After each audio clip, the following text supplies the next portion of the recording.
Seorang suami yang mencoba menyelamatkan istrinya dari penjambretan justru berakhir menyandang status tersangka. Bukan karena berniat jahat, bukan pula karena mencari masalah, tapi karena sebuah rangkaian penanganan hukum yang kini dinilai penuh kekeliruan. Inilah yang membuat publik akhirnya bersorak saat DPR turun tangan dan membuat polisi serta jaksa tertunduk di hadapan kritik tajam. Kasus ini menimpa Hogi Minaya, warga Sleman. Peristiwanya terjadi pada April 2025 saat istrinya, Arista Minaya, menjadi korban penjambretan. Malam itu, Arista tengah mengendarai sepeda motor untuk mengantarkan pesanan jajanan pasar ke sebuah hotel. Hogi mengikuti dari belakang menggunakan mobil, memastikan istrinya sampai dengan aman. Namun di Jalan Laksda Adi Sucipto, dua pelaku bermotor tiba-tiba merampas tas Arista dan melarikan diri. Melihat kejadian itu, Hogi bereaksi spontan, ia mengejar para pelaku. Bukan sebagai aparat, bukan pula sebagai orang bersenjata, melainkan sebagai suami yang melihat istrinya dirampok di depan mata. Pengejaran itu berakhir tragis. Sepeda motor yang ditumpangi para pelaku terjatuh akibat benturan dan keduanya meninggal dunia di lokasi kejadian. Sejak titik inilah, persoalan hukum mulai bergulir dan menuai kontroversi. Polresta Sleman menyebut ada dua peristiwa hukum. Perkara pencurian dengan kekerasan dinyatakan gugur demi hukum karena pelaku meninggal dunia. Namun, kasus kecelakaan lalu lintas tetap diproses dan Hogi ditetapkan sebagai tersangka. Meski tidak ditahan dan berstatus tahanan luar, penetapan ini memicu tanda tanya besar di tengah masyarakat. Kapolri bahkan menyebut penyelesaian melalui mekanisme restoratif justice tengah diupayakan. Kasus itu sebenarnya sudah terjadi beberapa waktu yang lalu, namun Kapolda sudah melaporkan bahwa saat ini sedang diupayakan untuk melaksanakan restoratif justice sehingga kasus tersebut segera bisa selesai. Pernyataan ini justru menambah kebingungan publik. Banyak yang bertanya, mengapa perkara yang dinilai sebagai pembelaan diri justru diarahkan ke skema damai, seolah unsur pidananya sudah pasti ada. Puncaknya terjadi pada Rabu, 28 Januari 2026. Dalam rapat dengar pendapat umum Komisi 3 DPR RI, Kapolresta Sleman dan Kajari Sleman duduk di kursi panas. DPR menilai ada kesalahan serius dalam penerapan pasal serta koordinasi yang tidak tepat antara polisi dan kejaksaan. Ketua Komisi 3 DPR RI secara tegas meminta perkara atas nama Hogi Minaya dihentikan. DPR menekankan pentingnya pasal 53 ayat 2 KUHP yang menempatkan keadilan sebagai roh utama hukum, bukan sekadar mengejar kepastian prosedural. Kami sangat menyesalkan terjadinya peristiwa yang menimpa Pak Hogi ini.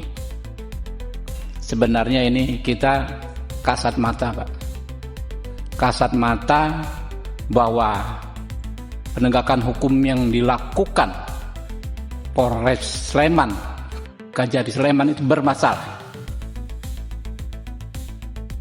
Ini publik marah, Pak. Kami juga marah, gitu. Sudah jadi korban, jadikan tersangka, diperas lagi. Astagfirullahaladzim. Saya menyesalkan, di sini ada yang namanya Mulyanto. Saya menyesalkan pernyataan saudara mengatakan penegakan hukum bukan hanya soal kasihan-kasihan. Saudara harusnya pahami betul di KUHP baru pasal 53. Ya, penegak hukum itu mengedepankan keadilan daripada sekedar kepastian hukum. Kita seharusnya nggak perlu rapat kayak begini, tapi apa caranya kami kalau nggak selain dengan memanggil seperti ini? Kritik paling tajam datang dari anggota DPR Safarudin. Ia menyebut kasus ini bukan tindak pidana. Menurutnya, tindakan Hogi adalah bentuk pembelaan diri, alasan pembenar yang seharusnya menghentikan perkara sejak awal. Ia bahkan menegur keras koordinasi polisi dan jaksa yang dinilai salah kaprah dan berujung pada penetapan tersangka yang keliru. Pak Kapolres Sleman, sejak kapan jadi Kapolres Anda? Dihidupin, Pak. Ya. Januari tahun lalu, Bapak. 1 tahun ya. Siap. Anda sebelum jadi Kapolres sudah di asesmen belum? Siap, izin kami pada saat Kapolres masih AKBP juga sudah asesmen, Bapak. Sudah. Sudah baca belum KUHP dan KUHP baru? Siap, sudah baca Bapak. KUHP undang nomor berapa?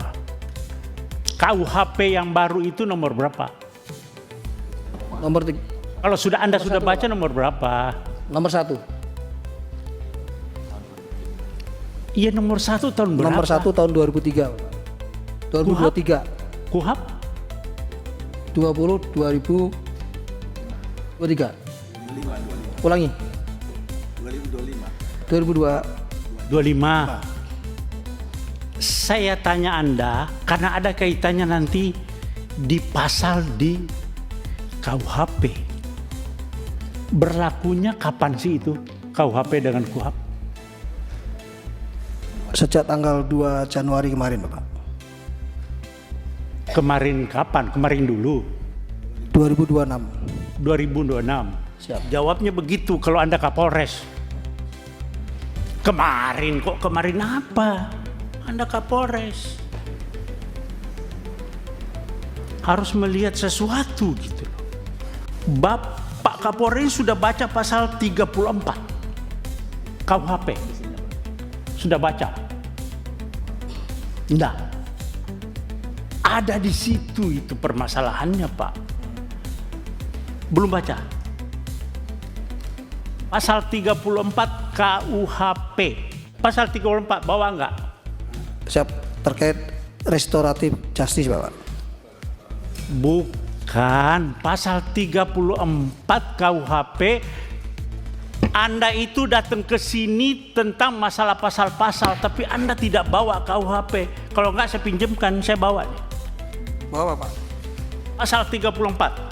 Kalau ya saya Kapolda kamu, masih Kapolda, Anda tidak bakalan sampai ke Komisi 3 dan saya sudah berhentikan Anda.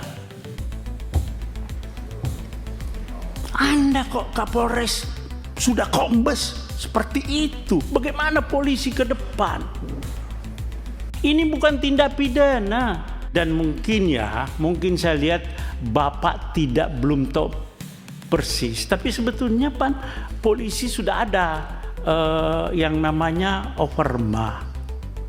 Alasan pemaaf di KUHP yang lama. Tapi KUHP yang baru juga ada Pak. Di pasal 34 coba Bapak baca berulang-ulang. Safarudin juga membantah pernyataan soal tindakan yang tidak seimbang. Menurutnya, justru ketidakseimbangan terjadi saat warga sipil tanpa senjata berhadapan dengan pelaku kejahatan. Bapak tahu, Bapak ngomong di televisi saya lihat Pak Kapolres itu, dia melakukan pembelaan yang melakukan tindakan tidak seimbang. Itu adalah pencurian dengan kekerasan. Curas itu Pak, curas itu begal. Dia bawa celurit, bawa senjata tajam, bawa apa segala, bisa bawa senjata api. Nah, ketika orang itu, ini bahaya Pak. Nah, Anda bilang tidak seimbang, dikejar oleh suaminya, korban. Orang sipil Pak, tidak punya apa-apa. Orang sipil nggak punya apa-apa itu. Nggak punya, tidak dipersenjatai, jadi itu bukan tidak seimbang, memang justru yang tidak seimbangnya itu orang sipil Pak yang mengejar pelaku curas. Bagaimana Bapak bilang tidak seimbang? Dan itu curas Pak, bukan pencurian biasa. Pencurian dengan kekerasan yang resikonya tinggi sekali. Masih lumayan Bapak suaminya mau mengejar dengan punya keberanian yang cukup Pak. Tidak semua orang mau mengejar. Nah, di dalam terjadinya pengejaran itu terjadi suatu kecelakaan begitu. Ya sudah selesai, tersangkanya meninggal dunia. Tidak ada lagi RJ. Pernyataan ini sontak menjadi sorotan publik dan ramai dibagikan di media sosial. Respons netizen pun meledak. Banyak yang mengaku puas melihat DPR mendiskakmat polisi dan jaksa. Komentar demi komentar bermunculan, menyebut momen ini sebagai tamparan keras bagi aparat penegak hukum, sekaligus pengingat bahwa nurani dan akal sehat tak boleh dikalahkan oleh formalitas pasal. Akhirnya, Kapolresta Sleman dan Kajari Sleman menyampaikan permohonan maaf terbuka. Izin kami pada kesempatan ini mohon maaf apabila dalam penanganan kami ada yang salah. Karena kami tadi pada saat paparan kami sampaikan bahwa apa yang dirasakan saudara Hoki itu sama sebenarnya yang kami rasakan, hanya kami pada saat itu hanya mau melihat kepastian hukum, ya. Namun rupanya penerapan pasalnya kami mungkin kurang tepat. Pada kesempatan ini kami mohon maaf kepada seluruh masyarakat Indonesia dan utamanya kepada Pak Yogi dan Ibu Arsita. Terima kasih, kami akhiri. Wassalamualaikum warahmatullahi wabarakatuh. Iya, Pak Kajari, silakan Pak. Terima kasih pimpinan. Kami pun sebagai Kajari dalam kesempatan ini juga menyampaikan permohonan maaf apabila apa yang kami lakukan memang semata-mata setelah menerima tersangka dan penyerahan tahap 2 dari pihak penyidik kemarin, kami langsung mengambil sikap untuk mencari solusi dan membuat perkara ini tuntas. Permintaan maaf ini menjadi penutup dari sebuah proses panjang yang menyisakan banyak pelajaran. Kasus Hogi Minaya kini menjelma lebih dari sekadar perkara hukum. Ia menjadi simbol perlawanan warga sipil terhadap penegakan hukum yang keliru. Sekaligus bukti bahwa pengawasan DPR masih memiliki taring. Dan bagi publik, momen ini adalah pengingat bahwa keadilan sejati tak selalu lahir dari pasal, tapi dari keberanian untuk mengakui kesalahan.